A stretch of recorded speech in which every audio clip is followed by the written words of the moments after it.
girl decided that she wants to live as a little boy. And instead of giving the guidance that was needed as a parent, a little child, 2 and 7, between that age, we got to make some decisions for them. Somebody say amen. Amen. They need guidance. They need direction. They need us to be godly parents to teach them the way. Amen. But instead of doing this, that parents acquiesce, and now that child is going to grow up in a world confused. But I want you to know that as one of the things we're going to be dealing with at summer camp, we want our kids to see themselves not as the world sees them, not according to the popular culture of the day, but we want them to see themselves as God sees them. Princes and princesses, amen. Subjects for the kingdom of heaven. This morning, I'm going to speak to you on the subject, so I want you to plan to send some kids. Now, I'm going to be looking. Are there any kids from Metro at summer camp?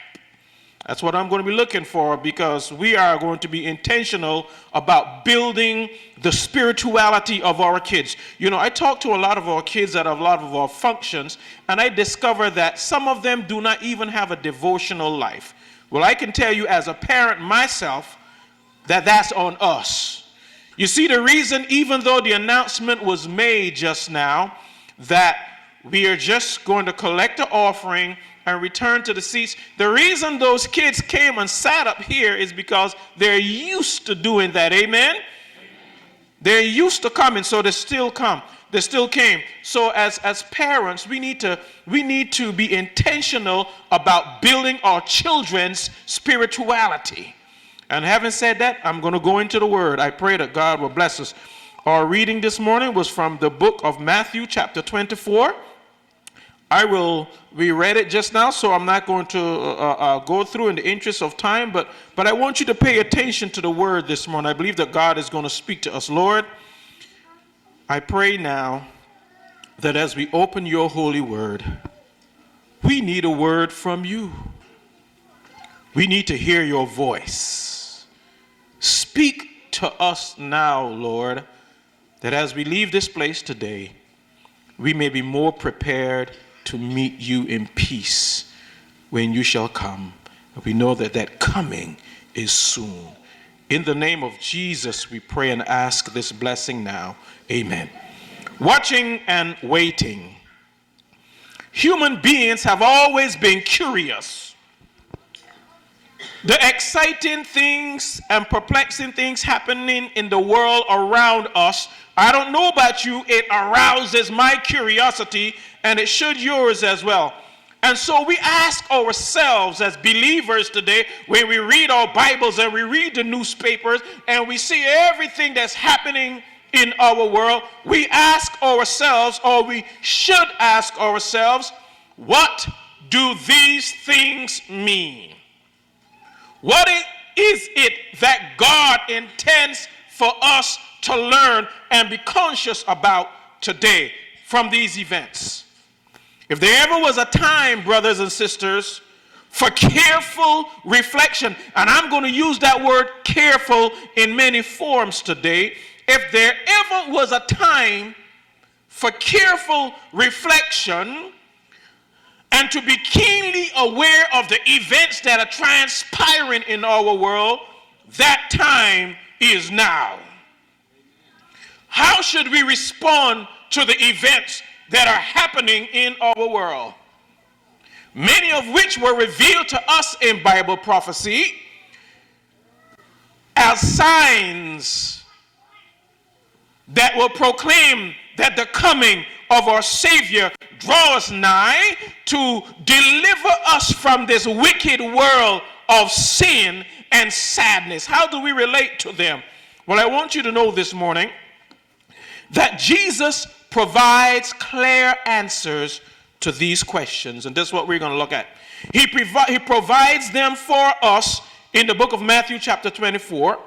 Now, when you read there in Matthew chapter 24, you will notice in verse 3 that as Jesus sat upon the Mount of Olives, the disciples came to Jesus privately saying, "Tell us When shall these things be?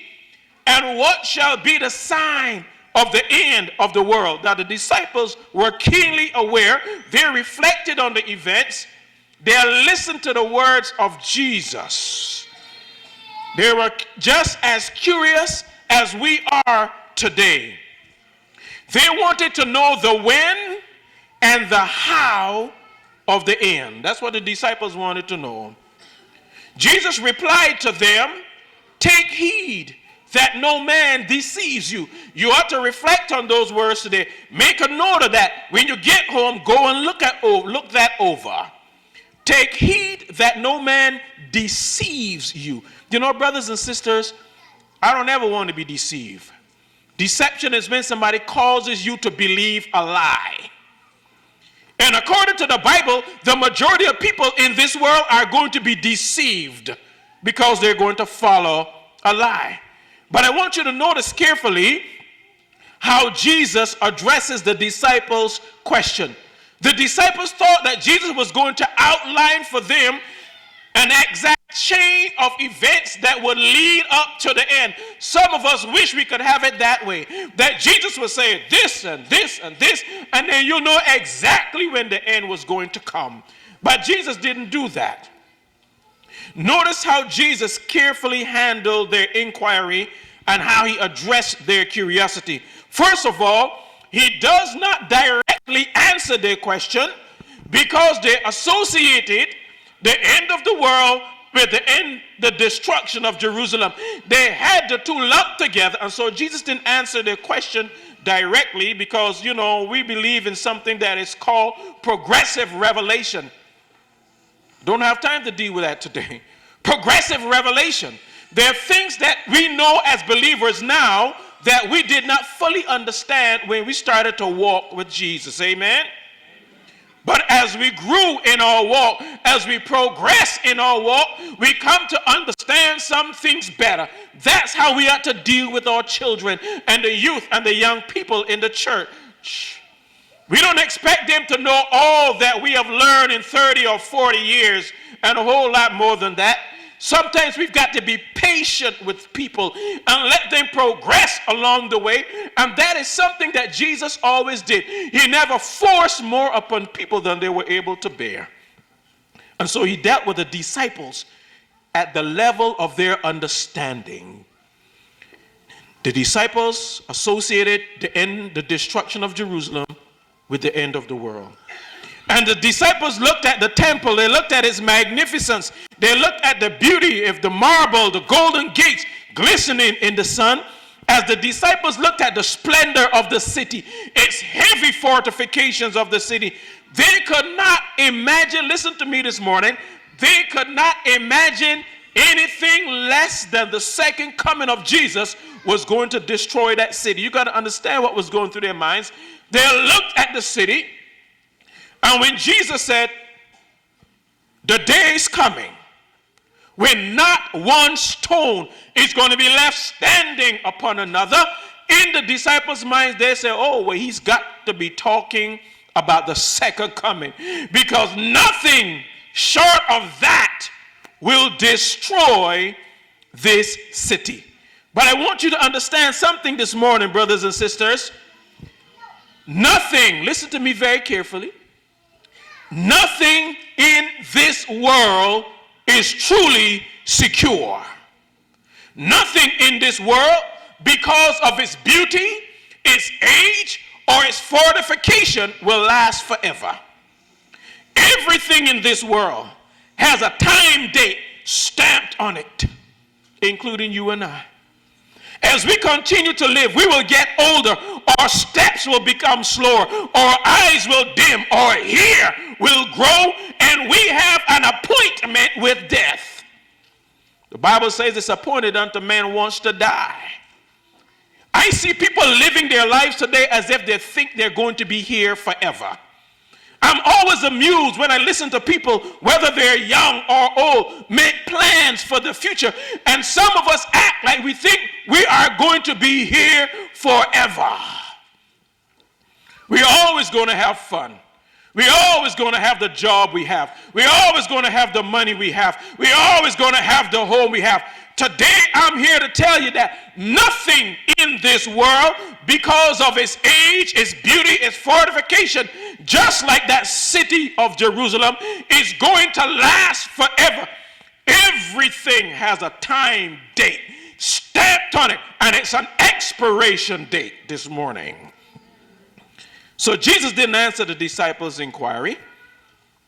You know, I'll tell you a secret. I remember back maybe in the 80s or whenever it was when I visited New York City. I used to visit New York City quite a bit. And I had the opportunity of standing at the base of the World Trade Center and looking up at that looming structure that went on up into the sky. What a massive building that was. Then I never would have guessed that anything other than the second coming of Jesus would have caused that tower to crumble to the ground like ropes of sand. I'm telling you this morning, brothers and sisters, nothing in this world is truly secure. Age, beauty, or fortification, everything has a time, an expiration date stamped on it. And I want you to remember that this morning. Another reason Jesus did not answer the disciples' inquiry is that he wanted them to have a balance.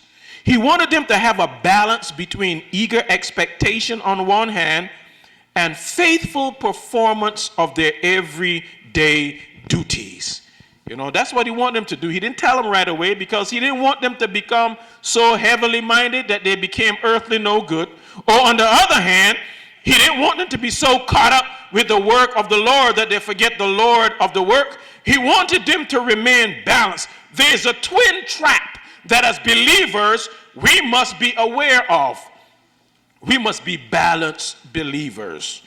Nothing scares me more than an unbalanced believer. Jesus' purpose in this end time discourse, listen to me now, it was never to satisfy curiosity. Jesus just didn't want to satisfy your curiosity about the future. He never wanted them to be able to chart every event, and say, this will happen, this will happen, this will happen, then the end will come. That's not what he wanted. I'm going to give you the punchline here, and then I'm going to give you a few points on it, and I'm going to sit down. This Matthew chapter 24. Jesus never wanted to merely satisfy their curiosity. Here's what he wanted them to do. Mark this down. This is the lesson from Matthew chapter 24 when you read it. It's not just so that you can know a series of events. This is what Jesus really wants you to get from this. And it's found in verse 42. Verse 42. He reveals his purpose explicitly in verse 42. This is what it says. He says, when you see all these things, watch. He said to do what? You all said it kind of weak. You got to say it like you understand. If you get that, then I can go home in peace. Jesus says, when you see all these things, do what? Watch. He said to do what? Watch. Oh, yes. That's for youth and young adults. This is about watching. He says, when you see all of these things, I want you to watch. This verse, this word watch, this is the punchline of the sermon. This is the main point of the sermon. This is the takeaway from the sermon.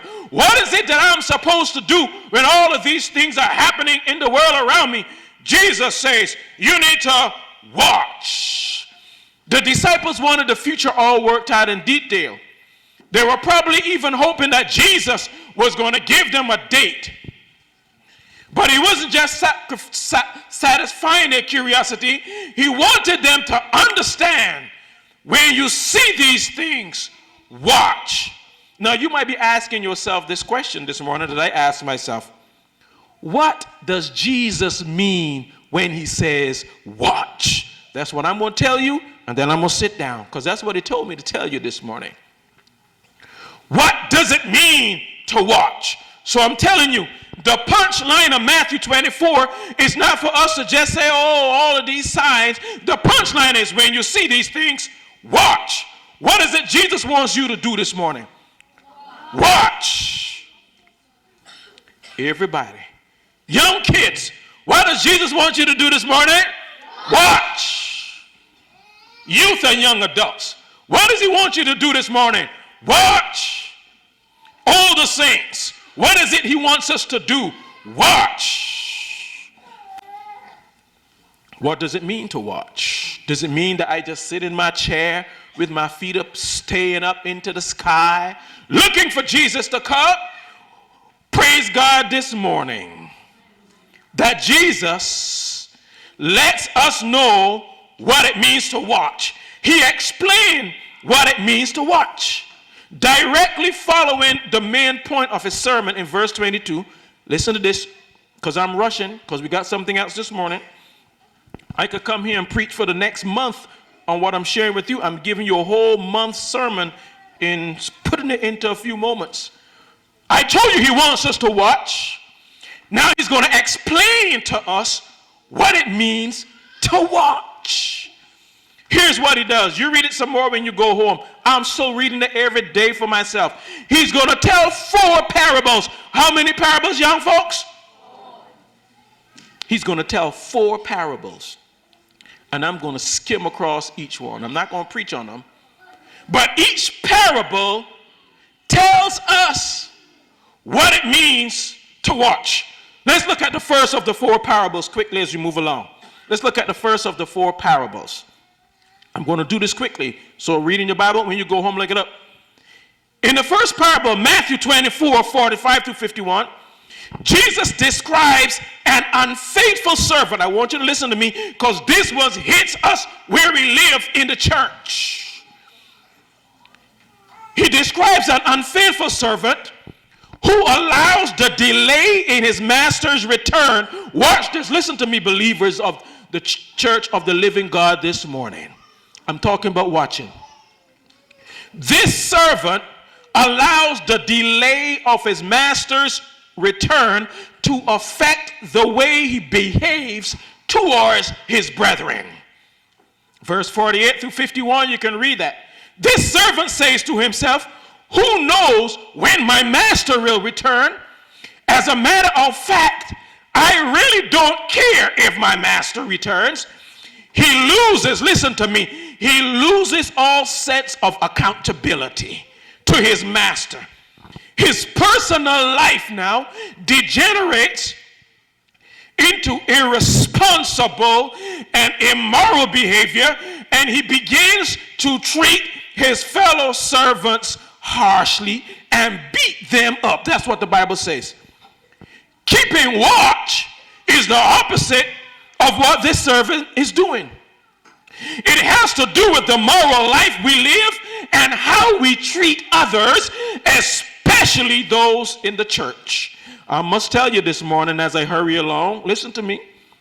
I have met some of the meanest, harshest, most unkind people in the church. You don't have to say anything, but I know it's true. I still run into them everywhere I go. I hope we don't have any of them in this church this morning. They're singing, I'm on my way to heaven anyhow, not knowing that they're on their way to heaven no-how. Keeping watch means that I love you and you love me. That's how the world will recognize that we are his disciple. This thing about brothers and sisters in the church not getting along with one another, somebody's not keeping watch. You know, I know pastors that don't speak to their members. I know members that don't speak to their pastors. I know people who are high up in administrative offices in the church, and they have people they don't speak to. They'll walk right by them. They don't even say good morning. They don't speak a word, but they believe that they're on their way to heaven. I'm here to tell you this morning that unless we have love in our hearts one for another, we are not keeping watch. This is what Jesus says. If you want to know what it means to keep watch, man, you got to love the people in the church. You can't be meaner than a junkyard dog when you come to the church house. If the usher asks you to wait at the door before we finish praying. You can't push past the usher, come into church, and then fall on your knees, say you're calling upon God. You're not watching. Don't have time to deal with that. Got to hurry on this morning. But I want you to understand this morning. Keep in watch. How do you watch? How do you know you're watching this morning? How do we treat one another in the church? Are we a loving community in the church? Do we love one another? If you have at odds with a brother or sister, are you willing to go to them and say, brother, I'm sorry? You know, sometimes I discover that there's some people that if you have a problem with them, you got to make the move, because they'll never make the move. But if you're watching, you will make the move. So to keep watch, it means that we are kind and loving to one another while we wait for the master. The second parable is that of the 10 virgins. Matthew 25, 1 through 13. These young bridesmaids are waiting for a wedding. And as happened so many times, the wedding is delayed and all the virgins fall asleep. The bridesmaids symbolize Adventists. I'm telling you this morning. They symbolize Adventists, people who are looking for the coming of the bridegroom. Notice that all these ladies were virgins. They professed a pure faith. They all had lamps. They had a knowledge of the scriptures. Thy word is a lamp unto my feet and a light unto my pathway. They all had vessels for oil. That means, listen to me, they all had the capacity to receive the Spirit. Every last one of us sitting here today, we all have the capacity to be filled with God's Spirit. And they all slept. That's what the Bible says. Jesus illustrates here, listen, how difficult it is to keep watch. And some of us demonstrate that when we come to church. We can sit up and watch a movie for 2 or 3 hours. We come to church and we can hardly keep our eyes open. Amen. Jesus is illustrating here in this parable. It's difficult to keep watch. We saw what happened to the disciples when he went into Gethsemane. And some of us that should be watching, we're not watching.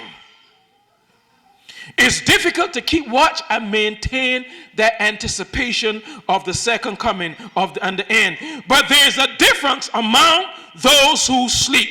The wise have oil, but the foolish do not. Both wise and foolish, listen to me, they hear the words of Jesus. They attend the same church. They sit in the same Sabbath school class. But the wise are doers of the word, whereas the foolish are just hearers of the word.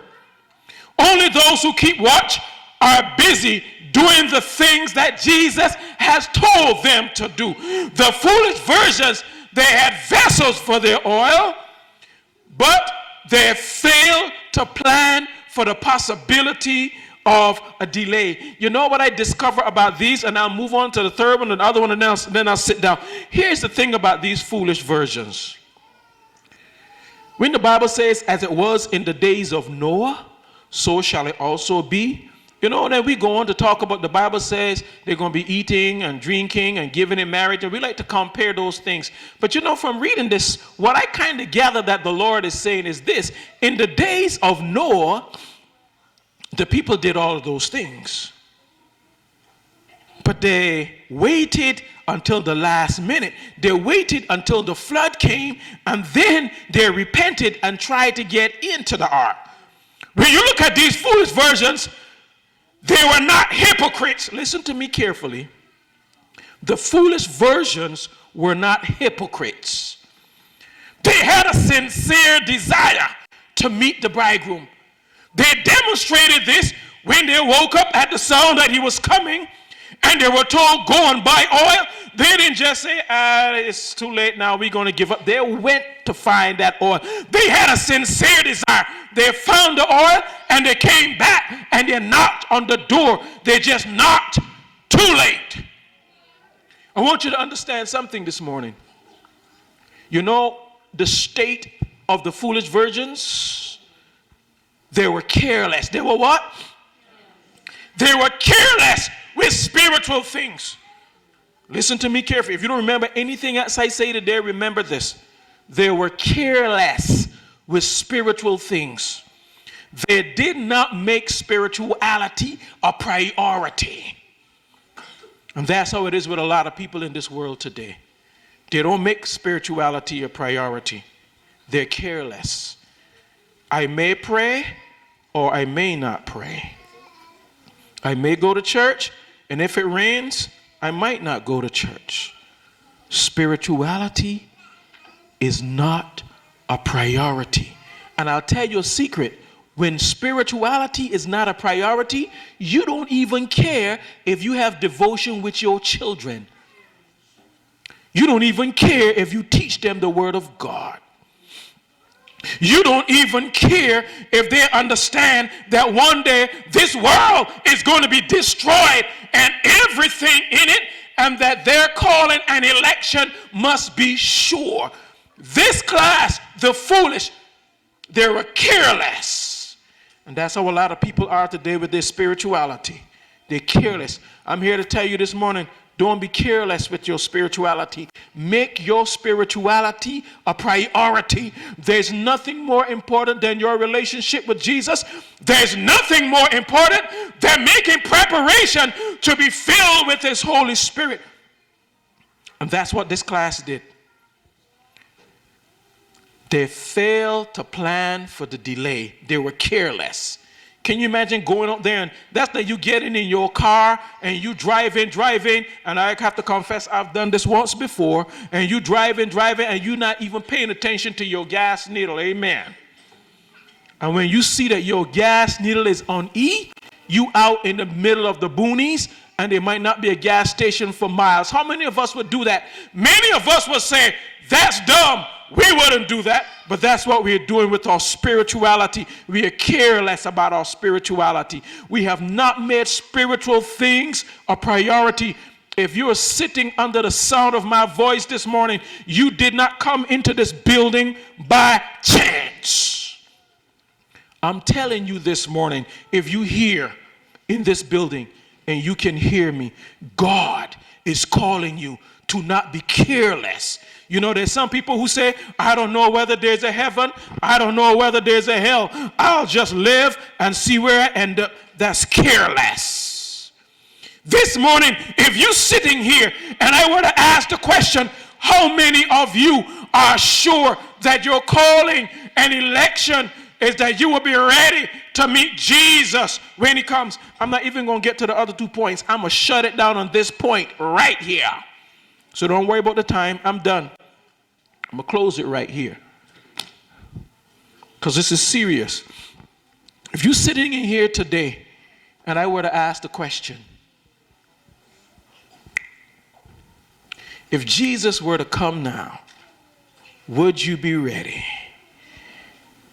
to meet Him? And you can't answer that question definitively, you careless. You are gambling with your soul salvation. Now, there's many of us in here, we knew we gambled with our soul salvation, but we praise God this morning that somehow, some way, He was able to reach down into our foolishness and our carelessness, and He arrested us through the power of His Holy Spirit. And we said, yes, Lord, yes. So this morning, as parents, all these beautiful children that we have, you know, I take it seriously. My wife is a grown woman. But you know, I take it seriously when I open this book. I tell her, come, we're going to study God's word. Any man in the house, you're the priest of your house, you have to listen to me this morning. I say, we're going to study God's word. Because I know that devil will try by a hook. Trust me, he wants your children. He wants our children. And he wants you. And he's not careless. He's highly organized. Jesus said, you wrestle against principalities and organized powers of darkness in the spiritual realm. They are highly organized. But we down here running around careless. not giving a priority to spiritual things, we will not be able to make it. How do we know we are watching? We are watching when we are making spiritual things a priority. We're making our children a priority. We're asking God to fill us with the power of His Holy Spirit. It is my hope and my prayer this morning that we are watching and we are waiting for our Lord and for our Savior. I'll just tell you that the other two parables, one deals with the talents. As we watch and we wait, we work for the master. We are good stewards. We work for him. And then the last one tells us that we see in every person a candidate for heaven. We have a missionary spirit. We are watching and we are waiting. It is my prayer, brothers and sisters, that as we watch the induction with our children, that we will think that we need to make spiritual things a priority, not only for ourselves and our relationship with Jesus, but we owe it to them to make it a priority. So I trust and pray, my parents, that you have devotion with your children. You are binding them to heaven. If all you think that you're going to get up in the morning and rush out to work so that you can make a few dollars that you can provide for your kids, if you think that that's what life is about, I'm here today to tell you it's a whole lot more. One day all that money is going to be thrown in the streets and nobody's going to pick it up. And the only thing that will matter is, are we ready? Did we develop characters for heaven? Were we faithful with a little flock that God entrusted to us?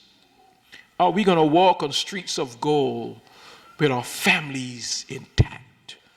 Let's make spiritual things a priority. Lord, thank you this morning for giving us this opportunity to be here and to open your word.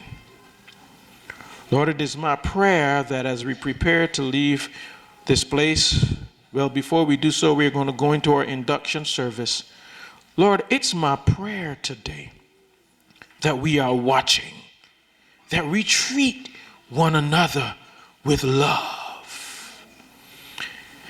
It's my prayer today, oh Lord, that we are not careless about our spirituality, but that we are seeking to be filled with your spirit, that we might have the stamina to stand and a power to witness.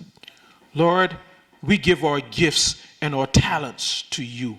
We are not just giving them to the company and the businesses that we work for. We are giving our gifts and our talents to you. And then last of all, Lord, we want to have a missionary spirit. We want to see in every man and every woman that we come in contact with a candidate for heaven, somebody for whom you died and engraved them upon the palms of your hand. Oh Lord, do this for us, we pray, that we may be found faithful watching, so that now we understand what it means to watch, that we can be ready to meet you in peace when you come. Thank you, Lord, for blessing us to hear the spoken word. In the name of Jesus, we pray. Amen. At this time, we're going to proceed with our induction service.